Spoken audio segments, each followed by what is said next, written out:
Salut les bladers, c'est Ryuk. Aujourd'hui on se retrouve dans cette nouvelle vidéo pour se faire le déballage et la review de cette toupie Beyblade Burst qui est Morina, une toupie qui est sortie sous la marque Hasbro. Alors, si vous suivez ma chaîne de façon assez régulière, que ce soit mes battles, mais surtout mes unboxing reviews, vous avez peut-être déjà remarqué que c'est de plus en plus rare que je parle des toupies Beyblade Burst Hasbro, parce que maintenant j'essaie de me focaliser sur les Takaratomi, donc les toupies de la marque japonaise, qui en règle générale correspondent plus à mes attentes en termes de toupies Beyblade Burst. Et de toute façon, je ne pourrais pas investir dans toutes les toupies de chaque marque, c'est pas possible, donc j'ai fait un choix donc de me focaliser sur les Takara. Mais il n'empêche qu'il y a quand même pas mal de choses que j'aime bien sous la marque Hasbro, et notamment cette toupie qui est Morina, qui est une de leurs toupies exclusives. Quand je dis toupie exclusive, j'entends que c'est une toupie qui a été inventée par Hasbro, puisque, en règle générale, Takara invente les toupies et leur design, et après, Hasbro les reprennent et les réadapte à leur sauce. Là, on a vraiment une toupie qui n'est jamais sortie sous Takaratomi, qui est complètement inventée par Hasbro. Et du coup, vous la connaissez peut-être pas parce que, vu qu'elle n'est pas inventée par Takaratomi, elle n'apparaît pas non plus dans le dessin animé. Mais il n'empêche que quand même, Hasbro, ils ont sorti pas mal de toupies comme ça. C'est pas la première, il y a eu avant, il y a eu Irus, aussi un de mes gros coups de cœur. Il y a eu Diomedes, Surter, Istros, Cyclope et plein d'autres. Et je trouve que ces toupies, en fait, plus qu'elles ne sont pas très connues, je les trouve un peu sous-cotées, mais je trouve quand même intéressant de s'y attarder, parce que, vraiment, comme je le dis, c'est un gros coup de cœur. Enfin bref, elle sort du coup sous la saison Beyblade Burst Rise, donc qui correspond à la saison 4 de Beyblade Burst. Elle était déjà sortie sous Sling Shock, donc en Beyblade Burst Turbo, et cette fois-ci elle est éditée avec le système Hypersphère, donc c'est le système avec ces gros drivers qui vont venir avoir des trajectoires très larges, très circulaires dans un stadium qui va être assez profond. Au niveau des pièces, on a donc le layer Morigna, le disque D52, c'est ça qui correspond en fait au disque 11, et le driver c'est TH17. Bon, il me tarde de la déballer, on y va tout de suite. Voici la toupie à présent déballée. Donc on a bien sûr la toupie en 3 parties complètes. Là sur le côté on a quelques notices, alors une concernant la marque Hasbro, une concernant l'application smartphone et l'autre concernant comment monter sa toupie Beyblade. Il n'y a pas de lanceur parce que ce genre de pack c'est un booster et les lanceurs on les retrouve avec les starters. Donc là dans un booster on a vraiment juste la toupie. D'ailleurs on va passer à sa review et on va commencer par le layer qui est Morigna. Donc la boîte nous indique qu'il s'agit d'un layer de type défense et ce n'est pas étonnant vu sa forme. On a vraiment une pièce qui va être très circulaire et très épaisse avec juste quelques lames sur les côtés comme ça qui vont venir bien dévier les attaques et surtout encaisser les coups. Sur le plan esthétique, j'aime beaucoup parce que on retrouve dessus vraiment au centre le design d'un oiseau de façon stylisée qu'on va retrouver vraiment tout autour du layer puisque là on peut voir l'œil, le bec, la tête avec les plumes de cet oiseau, donc qu'on a en x3. Et je trouve ça très stylé en fait d'associer à la fois performance technique et design. Et c'est ça je trouve qui fait vraiment la beauté des layers Beyblade Burst. Si on retourne le layer, on s'aperçoit qu'ici il y a le petit trou, le petit losange en fait, donc qu'on retrouve en général sur les toupies du système Beyblade Burst Show-Z, donc de la saison Beyblade Burst Turbo. Et en effet, cette toupie était à la base sortie donc chez Hasbro sous la gamme Beyblade Burst Turbo avec le gimmick Sling Shock. Donc esthétiquement le layer était un peu différent, la pièce qui était noire, elle était violette fuchsia transparente, c'était aussi très joli.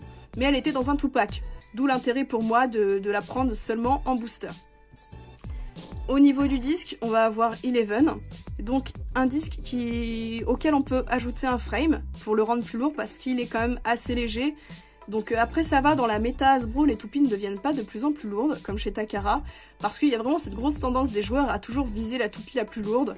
Bon, en général, ils ont juste un taux de burst affreux à force de viser des disques lourds, genre comme Will, enfin bref. Quoi qu'il en soit, ce disque, il est pas très équilibré. De base, il était sur la Z Achilles, là on peut voir que ce côté-là va être plus épais que ce côté-là. Donc on pourra éventuellement se servir de ce déséquilibre pour une stratégie offensive. Après comme ça sur une toupie hypersphère, je sais pas ce que ça va donner. D'ailleurs en parlant d'hypersphère, voici le driver. Donc c'est un driver vraiment qui est très large, un peu en forme de cône. On voit que sa base est arrondie mais il y a quand même une grosse surface de contact. C'est des drivers qui vont venir vraiment interagir avec un type de stadium en particulier, ça va être les stadiums du coup du système hypersphère, qui sont des stadiums vraiment très creux, très pentus, et le but ça va être de faire en sorte que ces toupies aient un mouvement vraiment très rapide avec de larges trajectoires ovales, circulaires. Ça donne vraiment de beaux mouvements. Donc je vais monter la toupie si j'y arrive. Hop. Alors par contre, au niveau du vissage, j'ai connu plus serré. Après, faut voir, parce que un taux de burst, eh bien, comme ça au vissage, ça veut pas forcément dire grand chose. Faut aussi mettre ça en parallèle avec la forme de la toupie, son inertie, le poids de sa partie basse, son adversaire, le stadium dans lequel elle va jouer, etc. Enfin bref, moi à la base, cette toupie, je la prenais pas pour jouer, mais surtout pour l'esthétique, parce que j'adore cette toupie, visuellement, elle me plaît. On va quand même essayer de s'effectuer un petit test. Bon, pour le test de Morigna, hélas, je n'ai pas de stadium hypersphère sous la main et je n'ai pas mes stadiums habituels non plus. Donc le test va s'effectuer dans le Lion Slayer Base Stadium, qui est un stadium Metal Fight Hasbro. Et donc d'abord, on va s'effectuer un test de Morigna solo pour voir comment elle tourne. Ah, puis j'avais oublié aussi de dire que c'est une toupie à rotation droite, donc elle tourne dans le sens classique. Hyper test.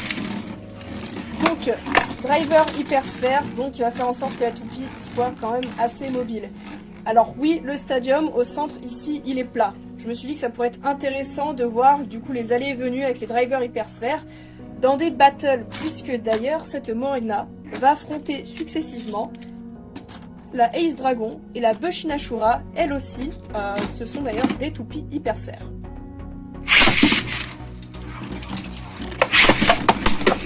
Là, ça se tape très fort, ça parcourt le stadium à toute vitesse. Là, la Morigna est sur la partie plate centrale du stadium. La Dragon la rejoint. Et c'est une victoire de Morigna par endurance.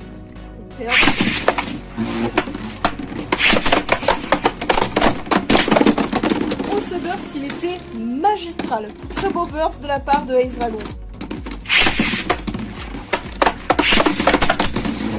Là, ça...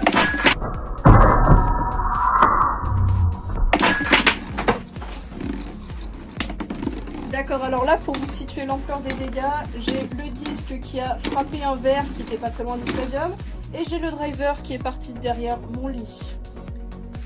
Et c'est donc un 4-1 pour la Ace Dragon. Allez, prochaine battle, Morigna contre Ashindra. Ouais, c'est ça son nom Hasbro.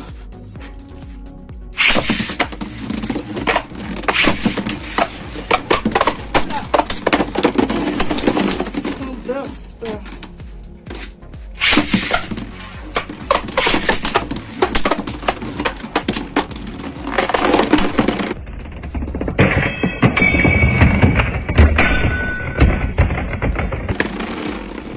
D'accord.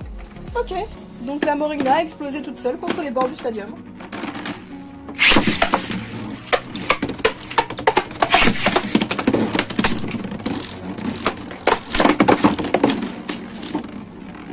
D'accord. Donc en fait, ce que je disais tout à l'heure dans la review, ça se vérifie ici en fait. La Morigna, qui a littéralement volé à travers mon appart entier, a vraiment un taux de burst des plus nuls, je pense, hein, des hypersphères. Alors le truc, c'est que les taux de burst chez les toupies Hasbro, c'est difficilement appréhendable parce que ça dépend à la fois des pentes, de la raideur du ressort. Pourtant là on a un disque qui n'est pas très lourd, donc l'inertie du bas de la toupie est pas spécialement grande. Donc faut voir avec d'autres pièces, changer le driver, etc. Ah ouais, d'ailleurs, là je remarque, là les motifs du stadium déteignent sur les toupies à force de frotter dans les murs, etc. On a quand même de sacrés transferts de peinture. Le driver c'est pareil, alors ça le faisait pareil avec mes pointes Metal Fight, mais au niveau du contour de la toupie, vu que c'était en métal, je pense que ça déteignait moins. Et là ouais, c'est...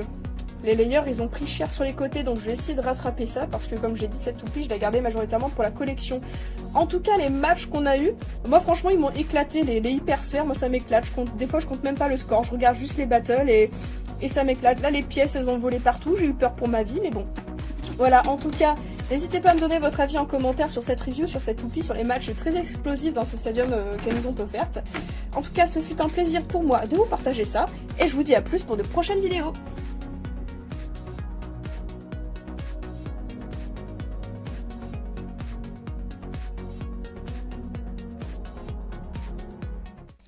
Hyper.